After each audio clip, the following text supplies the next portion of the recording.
오늘 주신 말씀을 가지고 너희 담대함을 버리지 말라라는 제목으로 함께 은혜를 나누고자 합니다.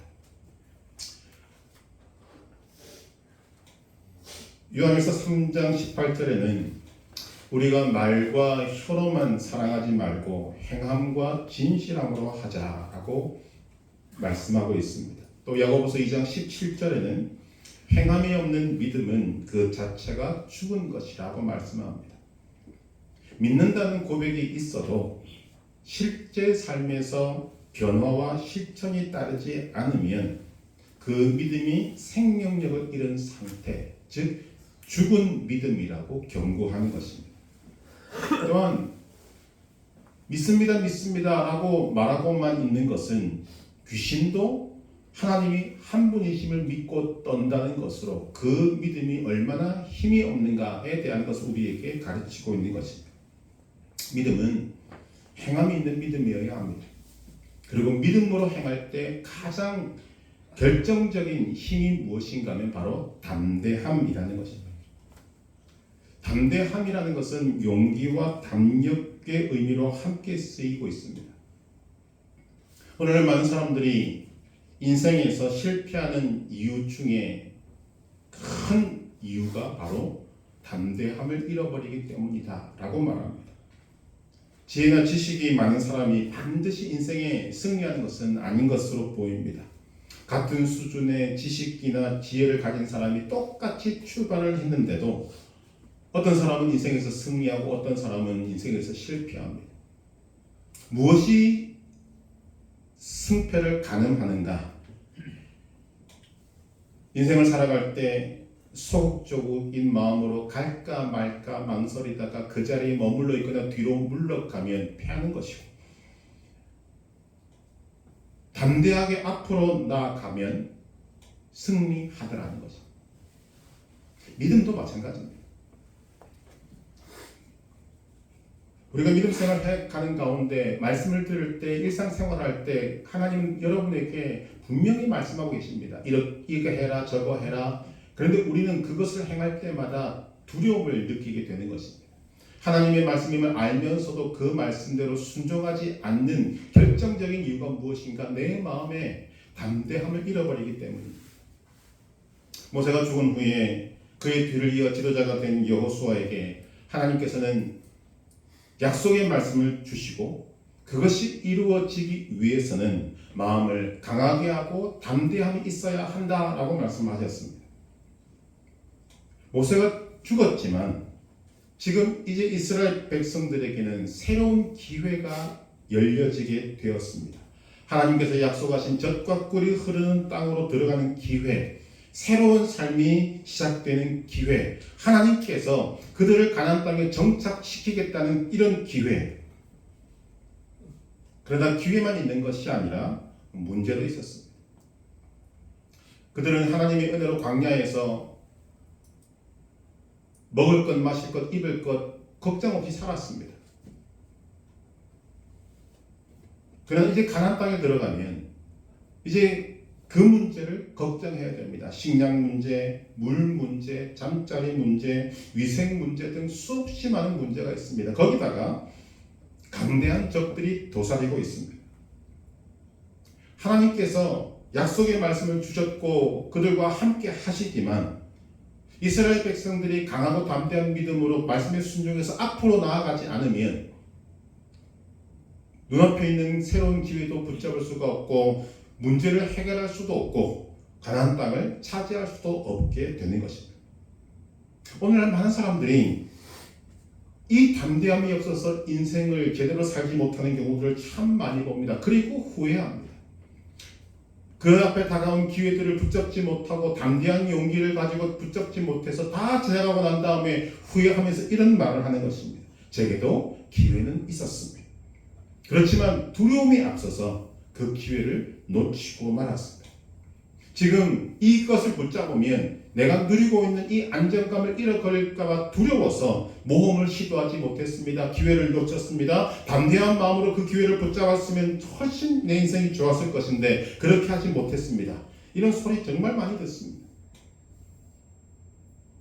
오늘 말씀 히브리서 10장 35절은 말합니다. 그러므로 너희 담대함을 버리지 말라. 이것이 큰 상을 얻게 하느니라. 담대함이 큰 상을 얻게 한다고 하십니다. 담대함은 성경의 근거를 보면 그리스도인의 특징입니다. 사탄은 우리를 끊임없이 낙심시키고 절망시키고 소극적인 인생으로 만들고 어떤 문제 앞에서 도전하지 못하게 만들고 뒤로 물러서게 만듭니다. 그러나 주 예수 그리스도를 믿어서 구원받은 하나님의 자녀가 된 그리스도인들은 담대합니다. 아니, 담대해야 합니다. 왜냐하면 이 담대함이 나 자신에게서 나온 것이 아니기 때문입니다. 성경에서 담대하라고 말할 때 그 담대함은 나 자신이 아니라 나를 부르신 하나님, 나를 구원하신 하나님, 나를 능력 있게 만드실 하나님, 그 하나님을 신뢰하는 믿음에서 나오는 것이기 때문입니다. 이 담대함이 큰 상을 얻게 하는 것입니다.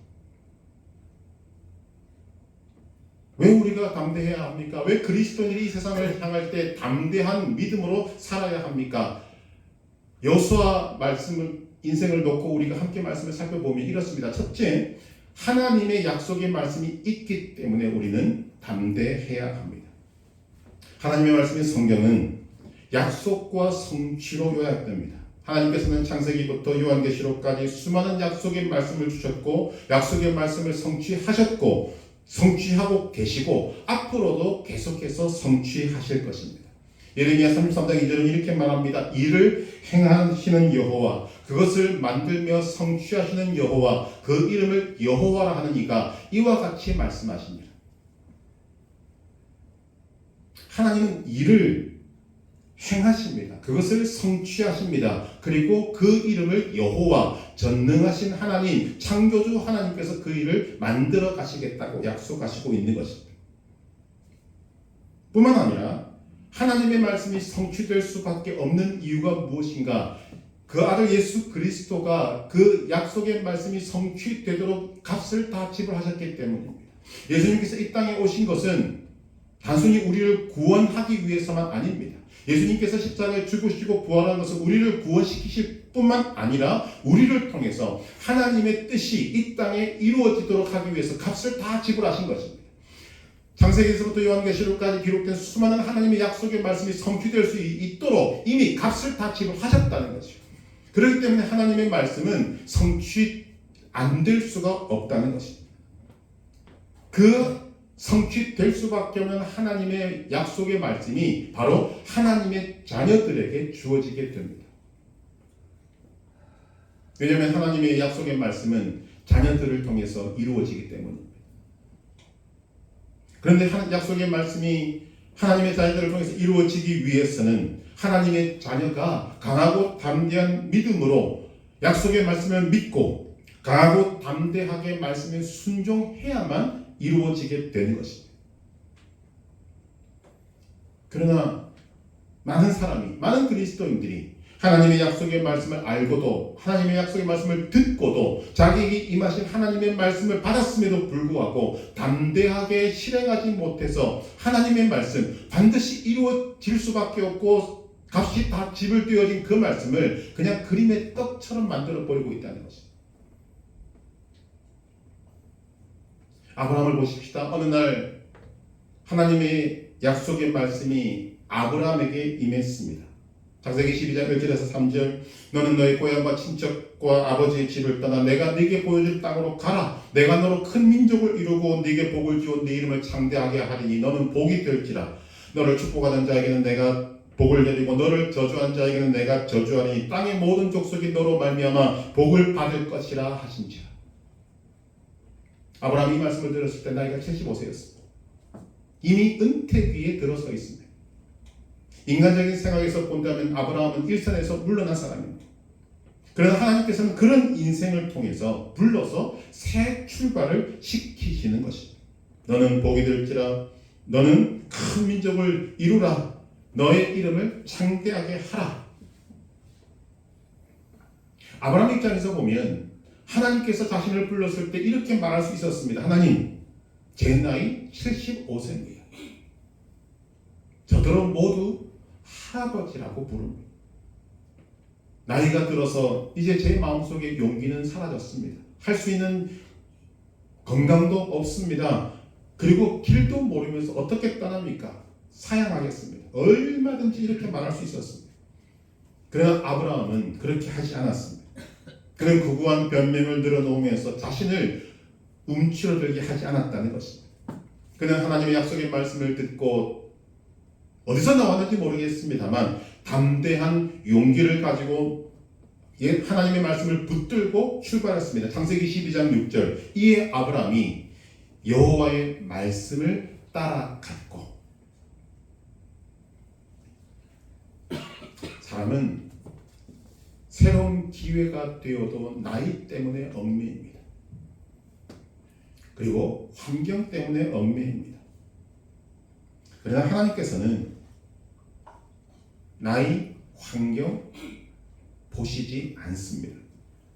하나님께는 나이나 환경이 전혀 고려 대상이 아닙니다. 하나님은 중심을 보십니다. 믿음을 보시는 것입니다. 하나님의 말씀에 담대하게 용기 있게 실행하는 사람을 보시는 것입니다. 그러므로 하나님의 말씀이 임할 때 여러분도 용기 있게 담대하게 순종하면 큰 상을 얻게 될 줄로 믿습니다.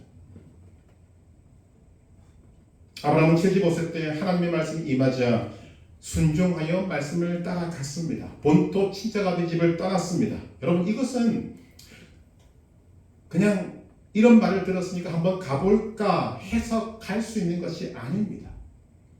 75년이나 세월 동안 살아왔던 삶의 모든 것을 버려야 떠날 수 있는 것입니다. 더군다나 히브리서 11장 8절에서는 뭐라고 말하는가? 그가 갈 바를 알지 못하고 나아갔으며 그러니까 지금 주어진 것이라거나 하나님의 약속의 말씀 외에는 아무것도 없습니다.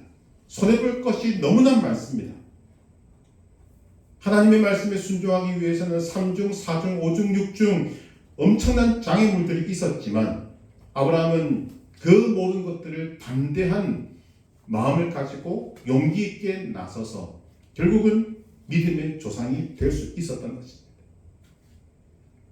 과거 여러분에게도 인생 가운데 엄청난 기회들이 주어졌을 것입니다. 여러분에게 하나님의 말씀도 주어졌을 것입니다. 기회가 주어졌지만 담대하게 나아가지 못해서 그 기회가 그냥 흐지부지되고 지나갔을 수 있습니다. 그러나 여러분에게 지금 기회가 모두 지나간 것은 아닙니다.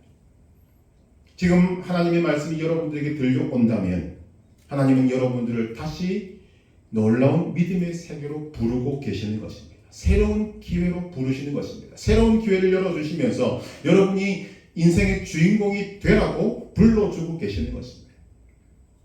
후회하지 마시고 하나님의 말씀이 임할 때 반드시 성취되는 하나님의 약속의 말씀을 붙잡고 담대하게 응하시기를 바랍니다. 큰 상을 얻게 될 줄로 믿습니다. 모세도 마찬가지입니다. 모세가 하나님의 부르심을 받았을 때 아브라함보다 더합니다. 80세였습니다. 수많은 젊은이들이 있었습니다만 하나님은 그 수많은 젊은이들을 제쳐놓고 이스라엘 백성을 인도할 지도자로 80세 노인 모세를 부르신 것입니다. 출애굽기 4장 10절 이하를 보게 되면 하나님과 모세가 대화할 때 모세는 인생의 이 환경과 나이와 모든 것들에서 움츠러들었습니다. 저는 못합니다. 많이 어눌합니다. 하나님의 말씀이 내게 임해도 내가 그 말씀을 제대로 전할 수 없습니다. 온갖 핑계를 다 댑니다. 하나님께서는 그에게 네 입을 누가 지었느냐? 내가 지었지 않느냐? 내가 네 입에 말을 넣어줄 것이다. 내가 너와 함께 할 것이다. 많은 말씀을 주셨지만 극구 사양합니다. 하나님 보낼 자를 보내시옵소서. 나는 안 됩니다. 그래서 성경은 뭐라고 이야기합니까? 하나님께서 모세에게 노를 바라셨다.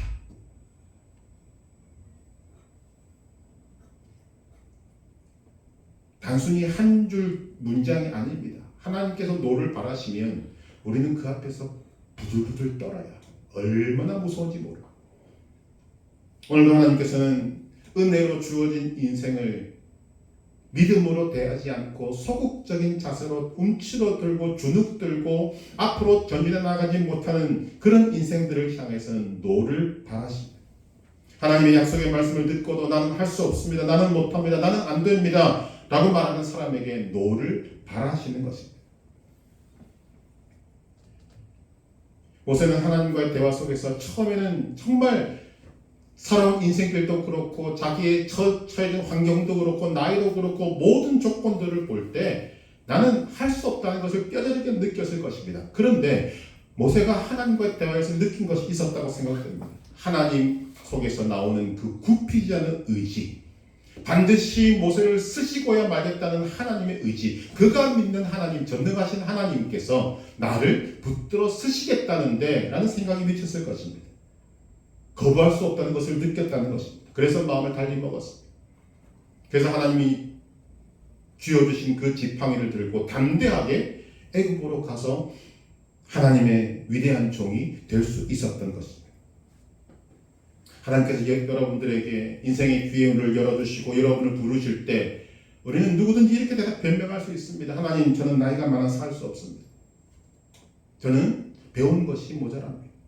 저는 지식이 모자랍니다. 건강도 약합니다. 병이 들었습니다. 그것은 사실일 수 있습니다. 그러나 하나님께서 그것을 모르시는가? 아닙니다. 다 아십니다. 다 아시면서도 부르시는 것입니다. 왜냐하면 하나님께서 하실 것이기 때문에. 그것을 믿을 때 담대함이 나오는 것입니다. 오늘 저와 여러분들이 주어진 환경 속에서 여러분들이 처해진 이 제한된 인생 속에서 우리는 하나님이 말씀하실 때 그 모습을 바라보고는 내가 하겠습니다, 할 수 있습니다, 도저히 못합니다. 그러나 우리가 하나님을 믿는 그 믿음 가운데서 하나님을 통해서는 우리는 이 고백을 할 수 있어야 한다는 것입니다. 저는 약합니다. 그러나 하나님은 하실 수 있음을 믿습니다. 그 믿음에서 하나님에게서 이 담대함이 나오게 되는 것입니다. 능력은 여러분에게서 나오는 것이 아닙니다. 나에게서 나오는 것이 아닙니다. 하나님의 약속의 말씀을 믿고 순종하고 담대하게 나아갈 때 하나님의 능력이 이 연약한 나를 통해서 나타나게 되는 것입니다. 그래서 고린도후서 4장 7절은 말합니다. 우리가 이 보배를 질그릇에 가졌으니 이는 심히 큰 능력은 하나님께 있고 우리에게 있지 아니함을 알게 하려 함이라. 많은 인생의 실패 이유가 무엇입니까? 내게 능력이 있다. 그러다가 꼬꾸라집니다. 우리에게는 능력이 없습니다. 하나님 연약한 우리 인생을 향해서 너희는 질그릇과 같다. 깨지기 쉽고 연약하다. 그러나 그 질그릇이 보배를 품으면 그 보배가 가진 큰 능력이 질그릇인 너희를 통해서 나타나게 될 것이다. 라고 말씀하는 것입니다. 그래서 우리가 이 말씀을 내게 적용시킬 수 있습니다. 마가복음 9장 23절 할 수 있거든이 무슨 말이냐? 믿는 자에게는 능히 하지 못할 일이 없느니라. 여러분 자신을 믿어서요? 아닙니다. 우리를 부르신 하나님을 믿는 믿음 때문에 그 일을 할 수가 있는 것입니다.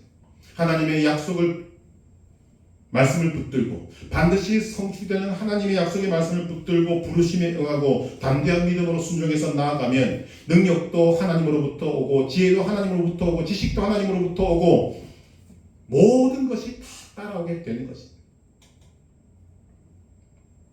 하나님께서 이스라엘의 2대 지도자로 세우신 여호수아도 여러분 모든 것이 부족한 사람이었어요. 그는 애굽의 노예로 태어났습니다. 노예의 비참함은 우리가 다 모릅니다. 얼마나 비참한지 모릅니다. 그리고 출애굽 이후에는 모세의 수종을 들었습니다. 여러분 여호수아가 이런 환경 속에서 공부를 했으면 얼마나 했겠습니까?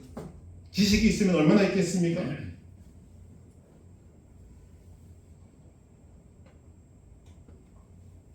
내세울 것이 아무것도 없습니다. 그런데 그런 사람이 모세라는 위대한 지도자의 뒤를 이어 이스라엘의 지도자가 되었습니다. 여러분 얼마나 두렵고 떨리겠습니까? 그 자리도 자리지만 여호수아가 지금까지 보아왔던 것이 무엇입니까? 이스라엘 백성들 위대한 지도자 모세도 죽이려고 덤벼들었습니다. 말만 하면 원망하고 불평하고 대들고 심지어는 돌을 들어 죽이려고 했던 거 다 봤지 않습니까? 그런데 그들을 이끌고 큰 성이 있고 강대한 무기가 있고 거인 족속까지 있는 가나안 땅에 들어가 하는데 그 모든 것을 내가 책임져야 된다고? 여러분 두려울 수밖에 없었을 것입니다. 하나님께서 그 마음을 충분히 아셨다는 거죠. 그래서 여호수아에게 계속해서 권면하시는 것입니다. 너는 강하고 담대해야 한다. 왜? 너를 믿으라는 것이 아니라 너를 부르신 하나님을 믿으라는 것입니다. 여호수아는 약속의 말씀을 주시는 하나님을 믿고 두렵고 떨리는 마음을 주님 앞에 다 내려놓고 하나님을 신뢰함으로 담대한 믿음으로 용기 있게 나아가서 자신에게 주어진 그 역할을 훌륭하게 수행해 냈던 것입니다. 여러분도 반드시 성취되는 하나님의 약속의 말씀을 믿고 강하고 담대한 믿음으로 순종하여 기적의 삶, 승리의 삶, 그리고 주님이 여러분을 위해서 준비하신 큰 상을 얻으시기를 주님의 이름으로 축복합니다. 우리에게는 반드시 성취되는 약속의 말씀을 있습니다. 그러므로 담대해야 합니다. 두 번째, 왜 우리가 담대하게 살아가야 합니까? 하나님께서 함께 하시기 때문입니다. 하나님께서는 하나님의 약속의 말씀을 믿고 담대하게 순종하는 사람과 함께 하십니다. 그리고 하나님께서는 하나님이 함께 하심을 믿고 담대하게 나아가는 사람에게 기적을 베푸시고 역사하십니다. 이름 없는 목동에서 이스라엘의 왕이 된 다윗은 한마디로 보통 사람이었습니다. 아무것도 내세울 것이 없었습니다. 그러나 그 다윗의 심중에는 하나님이 함께 하심을 믿는 굳건한 믿음이 있었습니다. 사무엘상 17장을 보면 블레셋이 이스라엘을 침공해 오자 사울 왕이 군대를 거느리고 싸우기에 나아갔습니다.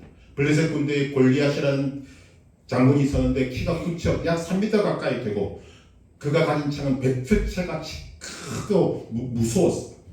골리앗이 진 앞에 나서서 고함을 치면 이스라엘 군사들은 간담이 서늘해서 숨기 바빴습니다. 골리앗은 이런 이스라엘 군사들을 마음대로 모욕했습니다. 며칠 동안 큰 소리를 쳐도 이스라엘 군사 중에 한 명도 골리앗과 싸우러 나가지 못했습니다. 그때 전쟁하러 나간 형들을 위문하러 왔던 다윗의 귀에 이스라엘 모욕하는 골리앗의 그 소리가 들립니다. 다윗의 마음에 분노가 일으킵니다. 그리고는 왕을 찾아갑니다. 하나님의 군대가 어찌하여 할례받지 않은 이방 사람의 협박에 이렇게 쩔쩔매고 있습니까? 제가 나가 싸우겠습니다. 제가 우리 아버지 양을 칠 때 사자나 곰이 와서 양의 새끼를 움켜쥐면 그 입에서 내가 그 양의 새끼를 빼앗았고 저를 치고 달려들면 수염을 잡고 사자와 곰을 죽였습니다. 하나님께서 사자와 곰의 발톱에서 저를 건져내셨는데 할례받지 못한 이방인이 무엇이 그리 대단합니까? 내가 나가서 싸우겠습니다. 여러분, 다윗에게 인생의 전환점 기회가 왔습니다. 아니, 다윗뿐만 아니라 블레셋과 전쟁하러 나간 모든 이스라엘 군사들에게 기회가 있었습니다. 그러나 상황에 눌리고 환경에 눌리고 위축되고 담대함을 잃어버려서 일생일대의 기회를 다 놓쳤습니다. 하지만 다윗은 그 기회를 붙잡았다는 것입니다. 사자와 곰과 싸울 때 함께 하셨던 하나님을 믿는 그 믿음을 가지고 골리앗의 크기를 보는 것이 아니라 그가 본 것은 하나님이 나와 함께 한다는 그 믿음이었습니다. 골리앗은 한 소년이 나오는 것을 보고 코숨을 칩니다. 업신여깁니다. 너는 내가 개인 줄로 아느냐? 막대를 가지고 나를 나오다니 오늘 내가 너를 죽여서 들짐승의 밥이 되게 하겠다. 큰 소리 칩니다. 그때 다윗이 이런 말을 합니다. 너는 칼과 단창으로 내게 나오거니와 나는 만군의 여호와의 이름 곧 네가 모욕하는 이스라엘 군대의 하나님의 이름으로 내게 나아가노라. 이 말이 무슨 말입니까? 너는 칼과 단창을 믿고 나오지만 나는 나와 함께 하시는 하나님을 믿는 믿음으로 너에게 나아간다. 그 하나님이 너를 이기게 하실 것이다. 담대한 선포를 한 이 다윗은 갑옷도 입지 않고 칼과 단창도 지지지 않고 돌멩이 5개 물매만 가지고 달려듭니다. 돌을 물매에 넣어서 던졌을 때 그 돌이 골리앗의 이마에 박힙니다. 골리앗이 쓰러지자 다윗이 골리앗의 칼로 그의 목을 치자 이스라엘 군사들이 한꺼번에 일어나서 블레셋을 쳐버렸어요. 하나님께서 함께 하시는 믿음을 가진 이 다윗, 그 속에 있는 담대함이 누구도 나서지 못했던 그 전장에서 골리앗을 이긴 사람이 된 것입니다. 무엇입니까? 담대함입니다. 하나님이 나와 함께 하신다. 여러분 믿으시기 바랍니다. 하나님이 여러분과 함께 하십니다. 여러분, 골리앗은 문제였습니다만 사실 이것은 이스라엘 군대 앞에 주어진 인생의 기회입니다. 도전이었습니다. 인생에 여러분 도전이 없으면 그것은 살아있는 인생이 아닐 것입니다. 여러분에게는 경제적인 도전도 오고 정신적인 도전도 오고 질병의 도전도 오고 생활의 도전도 옵니다. 사람의 도전도 옵니다. 다 모든 것이 다 도전입니다. 이런 도전이 밀려올 때 나는 할 수 없습니다. 나는 못합니다. 나는 졌습니다. 라면 어떤 것도 열리지 않습니다. 하나님이 여러분을 도우시지도 않습니다. 이미 하나님은 도울 준비를 다 하고 계시고 함께 하셔도 여러분의 마음이 그렇게 무너져 있으면 하나님의 능력이 나타날 수가 없는 것입니다.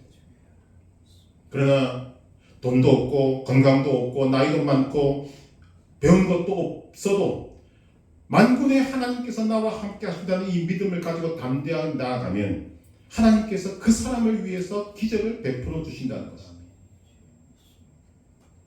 영국의 유명한 역사학자인 토미는 이런 말을 했습니다. 인간의 역사는 도전에 대한 응전으로 이루어진다. 우리가 예수님을 믿으면 분명히 믿어야 할 것이 있습니다. 여러분은 언제나 혼자가 아니라 하나님이 함께 하신다는 것입니다. 마태복음 28장 19절에서 20절 예수께서 나와 말씀하여 이르시되 하늘과 땅의 모든 권세를 내게 주셨으니 그러므로 너희는 가서 모든 민족을 제자로 삼아 아버지와 아들과 성령의 이름으로 세례를 베풀고 내가 너희에게 분부한 모든 것을 가르쳐 지키게 하라. 볼지어다 내가 세상 끝날까지 너희와 항상 함께 있으리라 하십니다. 여러분 이 말씀 사실은 굉장히 힘들고 어려운 것입니다.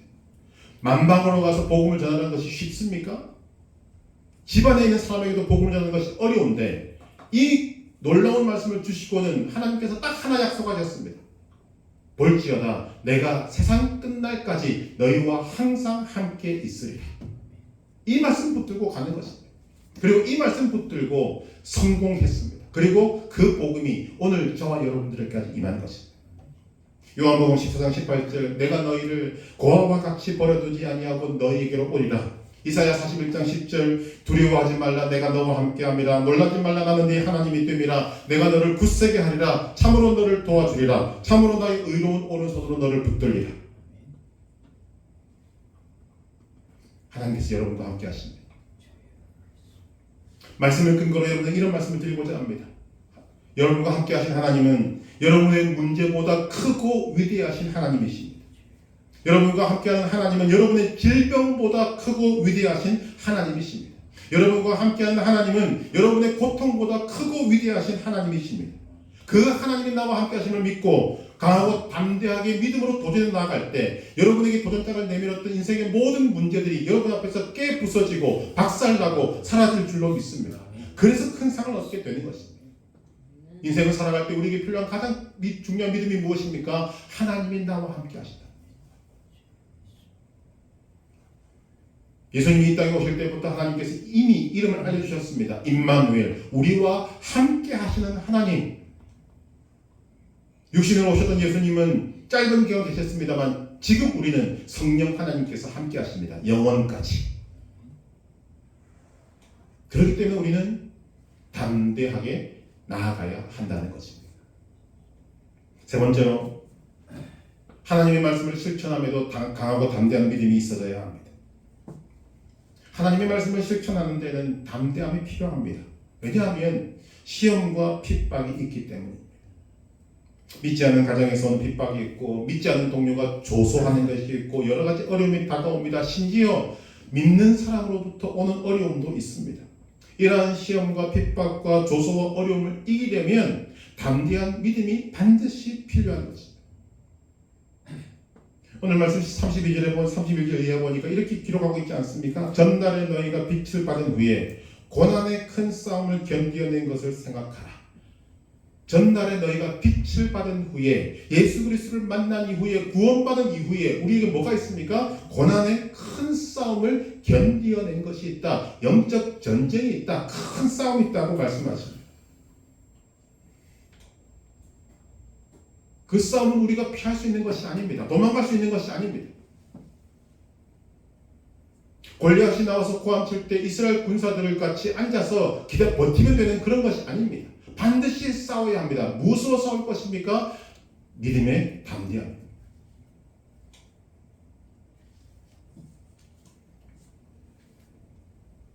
여러분은 이 믿음의 싸움을 담대함으로 많이 싸워 오셨다고 저는 생각합니다. 그런데 하나님의 말씀을 믿고 실천하는데 여러분 정말 담대한 믿음 필요합니다. 지금은 많이 없어졌습니다만 과거에 그런 장교들을 많이 만났습니다. 주일에 지휘관이 부릅니다. 나랑 골프 치자. 여러분 그게 그냥 거부할 수 있는 게 아닙니다. 분위기가, 상황이, 여건이 거기에 어찌 보면 무언의 압력일 수 있고 진급에 대한 기회를 붙잡을 수 있는 기회가 될 수도 있고 온갖 것들이 거기에 물려져 있습니다. 거기에 많은 믿음 있는 집사님들이 고민하는 모습을 제가 너무나 많이 보았습니다. 주일에 골프를 치러 갈 것이냐 말 것이냐, 낚시하러 갈 것이냐 말 것이냐, 지휘관을 따라서 그 일을 행할 것이냐 말 것이냐. 그런데 그 모든 것들을 뿌리치고 주일날 교회에 온다. 여러분 담대한 믿음 없으면 어떻게 하겠어요? 믿음 있는 분들은 쉽게 하고 있습니다만 11조 문제도 그렇습니다. 11조를 하나님 앞에 드리는 것 담대한 믿음 없으면 불가능합니다. 요즘같이 돈이 우상이 되어 있는 시대에 11조를 주님 앞에 드린다? 여러분은 쉬울 수 있습니다. 그러나 쉽지 않은 사람들이 훨씬 많습니다. 적은 돈을 드릴 때는 갈등이 별로 없을 수 있습니다. 그러나 큰 돈이 왔을 때 그것을 떼어서 11조를 온전하게 드린다. 담대한 믿음 없으면 여러분 못하는 것입니다. 오늘 우리가 이렇게 자유롭게 믿음 생활할 수 있는 이유는 140여 년 전에 이 땅에 불교와 유교와 모든 샤머니즘이 뿌리박고 있던 이 땅에 왔던 복음을 전했던 선교사들의 믿음을 받아들인 소수의 사람들 때문이었습니다. 그들이 온갖 핍박을 받아가면서 그래도 나는 주님을 섬기겠습니다. 그랬던 아들, 딸, 며느리 그들이 목숨 걸고 담대한 믿음을 가지고 부딪혔기 때문에 오늘 이 땅에 믿음이 있게 되고 하나님께서 그것을 귀하게 보시고 평양에 성령을 보내주시기도 하고 이 땅을 복음의 역사로 만들어 주셨다는 것을 우리는 역사를 통해서 알고 있습니다. 우연히 된 것이 아니라는 거죠. 오늘 이 시대 여러분이 하나님의 말씀에 순종하려고 한번 해보십시오. 여러분 기도하는데도 담대한 믿음 없이는 불가능합니다. 요즘 시대도 있더라고요. 최근에는 어떤 분과 대화하다가 그렇습니다. 직장생활 하는 사람인데 직장에서 식사기도 하다가 욕먹었답니다. 요즘 이런 시대에 무슨 식사기도를 하느냐고 상사로부터 욕을 먹었답니다. 그런 시대입니다.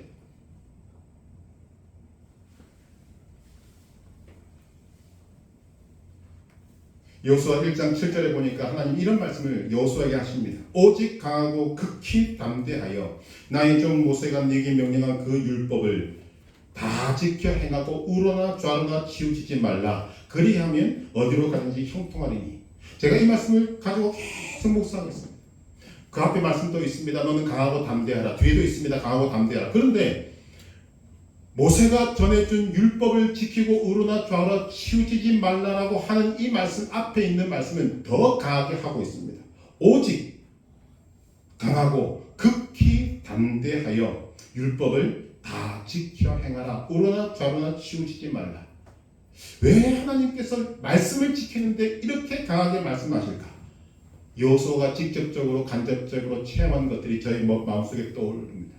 모세가 하나님의 말씀을 듣고 하나님의 말씀을 전하고 말씀 따라 행할 때 이스라엘 백성들로부터 칭찬받았습니까? 아닙니다. 얼마나 많은 불평과 원망이 있었습니까? 심지어 모세를 죽이려고까지 하지 않았습니다. 그러나 모세는 담대하게 하나님의 말씀에 순종했습니다. 여호수아도 마찬가지입니다. 가데스 바네아에서 가나안 땅에 40일 동안 정탐하고 돌아와서 믿음의 보고를 했을 때 죽음의 위기가 있었지 않습니까? 그 앞에서 그렇게 담대하게 말할 수 있었던 것은 그의 믿음이 담대한 믿음이었기 때문입니다. 결국 그런 것입니다. 말씀을 지키는 데에도 담대함이 필요하고 우로나 좌우나 치우치지 않기 위해서 담대함이 필요합니다. 그래서 하나님께서 말씀을 실천하는 데에도 오직 강하고 극히 담대함이 필요하다고 말씀하신 것으로 봅니다.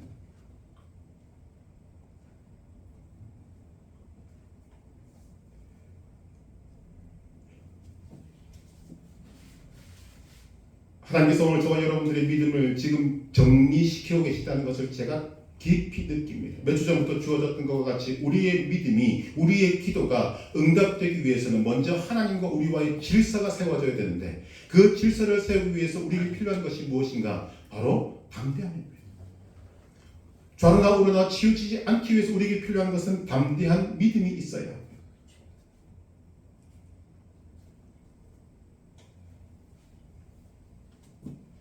하나님께서 오늘 우리에게 세 가지 말씀을 주시고 있습니다. 우리가 왜 담대해야 하는가? 반드시 성취되는 하나님의 약속의 말씀이 있기 때문에 강하고 담대한 믿음으로 그 말씀을 믿어야 합니다. 하나님이 함께 하시기 때문에 우리는 강하고 담대하게 믿음으로 나아가야 하는 것입니다. 하나님의 말씀을 읽고 실천하는 데에도 강하고 담대한 믿음이 필요합니다. 이같이 할 때 하나님께서 약속하신 땅을 차지하게 될 것이고 어디로 가든지 형통하게 될 것이고 여러분의 인생길이 평탄하게 될 것을 약속하시고 있습니다.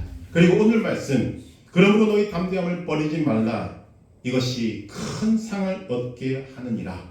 여러분, 담대한 믿음은 반드시 큰 상을 얻게 합니다. 저와 여러분에게 주어진 인생은 한 번 주어진 일회적 사건입니다. 여러분은 인생을 두 번 살지 않습니다. 여러분이 어떠한 환경과 위치에 놓여 있다고 할지라도 하나님께서는 그 삶에 도전하라고 말씀하십니다. 한 번뿐인 인생이 성공이냐 실패냐 하는 것은 여러분의 선택에 달려 있습니다. 하나님의 반드시 성취된 약속의 말씀, 하나님이 나와 함께 하신 믿는 믿음, 주의 말씀을 배경으로 삼고 담대한 믿음으로 도전할 때 우리에게는 후회 없는 인생이 펼쳐지게 될 것이고 상을 받는 인생이 펼쳐지게 될 것이고 열매 맺는 인생이 펼쳐지게 될 것입니다. 그러나 기회가 주어져도 말씀이 주어져도 담대한 믿음으로 순종하지 못하면 우리는 후회밖에 없는 인생, 실패한 인생이 될 수밖에 없는 것입니다. 그리고 이 믿음의 담대함은 매 순간마다 있어야 됩니다.